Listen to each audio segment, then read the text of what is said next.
and welcome back to Rain or Shine Gardening. I'm Katie, and I'm here in my Zone 8B garden. And today we have the joy of some raindrops outside. So it's not currently raining. Everything has a little bit of moisture on it right now. We did get a little bit of rain overnight, but it's a really pleasant day compared to some of the heat we've had recently. And today is a day that I need to get into my garden and do some maintenance, just some chores of getting some things cut back, getting some things deadheaded. Yeah, that's kind of slipped through the cracks when summer's been so busy lately. So that's really my goal today is to go through and get some things that maybe have had some heat damage cut back and really want to keep on top of deadheading my flowers because I want them to continue to bloom.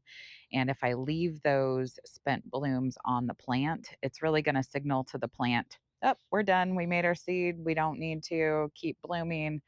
And that's not what I want because I want as many blooms as possible on my flowers. So keeping up on deadheading is really important to be able to continue to have those blooms through even my first frost date in the fall.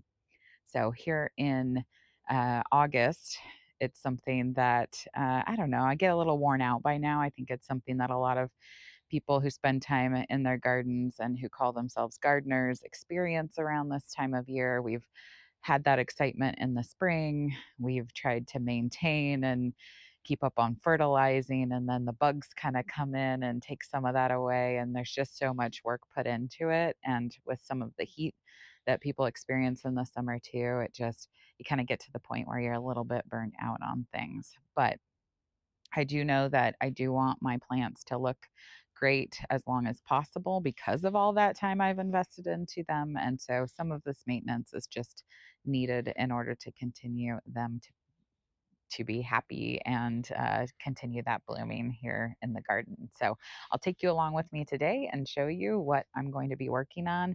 I do have a couple things because of that rain that we've had that are falling over. So I might need to reinforce some things a little bit more. So, yeah, I just wanted to keep up on keeping some of my garden looking nice. And that's what we're going to be up to today. All right, this area is one of the first that I'm going to tackle today. And I've got these hostas that are just huge and beautiful. I have cut the bloom stalks back on these already this year, but you'll see that some of them have had a little bit of scorching and some heat damage. So this gets pretty well protected most of the time, but it does get really hot afternoon sun. So all I'm going to do is look for some of these leaves that are the most damaged, the most browned out, and I'm just going to trim some of those back, and it will kind of keep these looking a little bit nicer through the end of the season. So you can see already that's really helping with what they look like. Um, Although they're not a super deep green color because of some of that scalding and burning they've had. They add a lot to this entrance area because otherwise it's pretty much just bark mulch. So I'm just going to come in and clip some of these burnt leaves off.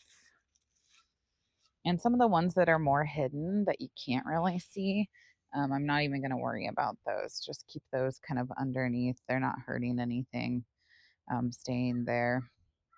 And then over on this left side, um, you'll see there's quite a few that are damaged. So I might not take out as many because I don't want it to look too bare and like I just hacked it all the way back. But I am going to come in and remove some of those as well. Let's see what removing a few of these looks like.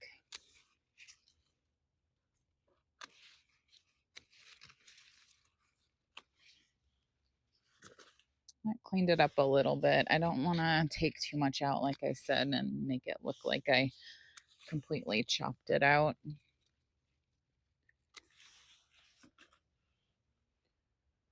But that's already looking a little better. I see one maybe over here I'll take out. Maybe this one. Yeah, so I think that's all I'm going to do on my hostas. Does look quite a bit better than it did before. Um, and then you will notice up above here, I do have my hydrangea limelight standard. It's a paniculata, and it is absolutely in stunning bloom right now. Some of the rain has made some of these larger bottom blooms hang down, and you'll see that there's some brown dried out petals on those. I'm not going to cut them back right now. I'm going to leave them on even though they do have a little bit of burning because I don't know, I like them even if they are a little bit burnt. One thing I'm going to do too is just come in and do some deadheading on a knockout rose that I have underneath here also. And there are so many wonderful videos on YouTube about how to do rose deadheading. So I'm not going to include necessarily instructional videos on how to do this, but you can take a look at those videos. Pretty much the short version of it is I look after the spent bloom, I look down to the nearest 5-leaf stem coming off. Um, and I look for an outward facing stem because I want my rose to be vase shaped, and I will clip it right above that intersection. And it's really done a nice job of keeping my roses well pruned and keep them happy and blooming. So I just went in and clipped off a couple of those spent blooms, and now it's time to move on. In this area, I have a couple things I want to take care of, and I'll show you those. But I'm gonna grab my pop-up bag for my debris. Down here, you'll see this lupin, and you'll notice it is not just covered in raindrops, but it is covered in powdery mildew. And I don't like that necessarily in my garden because I don't want it to be passed along to anything else, and it just doesn't look great. So I already went through and cut back this lupin all the way back to the ground once this year, and it's flushed back and come back. Not only did it grow back, it grew back with the powdery mildew. So I'm going to go in and just cut that all back. I do have some things planted under it. I've got some salvia and some other things. So I want to give it a chance to have those things underneath come back. So I'm just going to go in and cut all of that back. I do have some hostas down here in this corner of the screen that I'm going to trim back as well. And then I need to fill up my fountain. Well, it's not a fountain, it's a bird bath, but I've got this little cement rounded thing. I don't know what it's called, but I have that in the middle so the pollinators can land on it and get some water. But in this heat, it's run dry, and I don't like to have it dry because I like to make sure that all my pollinators are have access to water in my garden. So and the birds. So I want to make sure to get that filled up, and then get this lupin and some of these hostas cut back.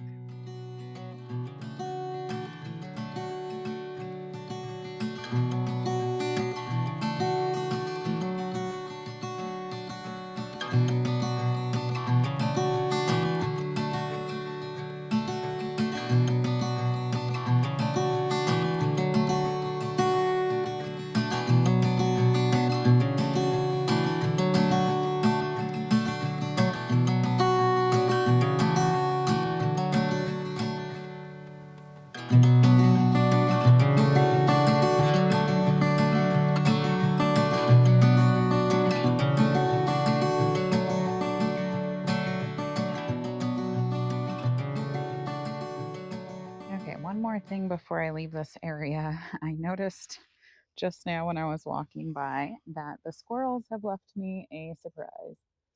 And there is a little tree growing in here that I did not plant and I do not want growing. So I'm going to try to pull that out.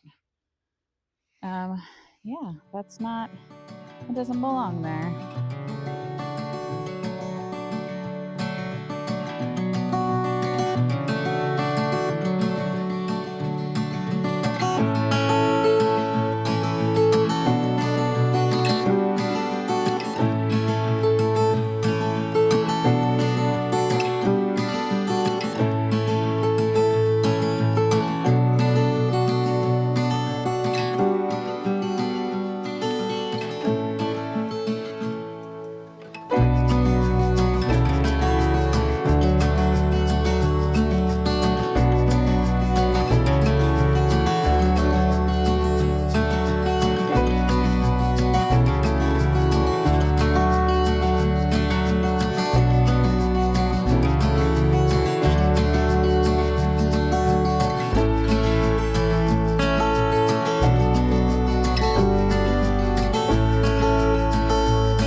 done for the day with some of my maintenance. I feel the sprinkles coming.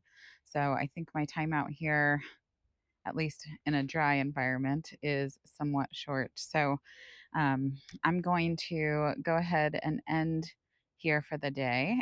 You saw me cut back some of my sun crispy hosta leaves to kind of refresh that for the remainder of the season. I cut back some of the other spent blooms on some flowers, some zinnias, some of my salvias. I cut back some foxglove bloom stalks as well. I usually let those completely go to seed and drop their seed. They're a biannual plant, so I like to keep that cycle going and let them kind of reseed themselves. So I can make sure to get blooms every year on that. But those are have dropped their seeds; they're done. So I cut those stalks back. I trimmed up one of my lemon cypress that had a branch that was dying on it and some undergrowth that was kind of looking brown. And then I deadheaded a bunch of my dahlias because I want those to continue to bloom as long as possible, also. So my Kelvin floodlight is looking beautiful. It is here next to me. I do need to do some additional staking. I noticed there's quite a few of my dahlias that are getting pretty heavy with this rain. So I need to stake some things up, but that might be for another day.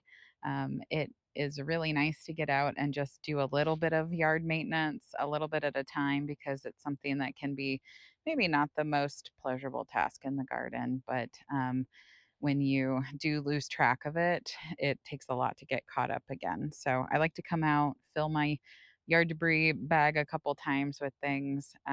One of the other main things I wanted to accomplish today was deadheading my roses.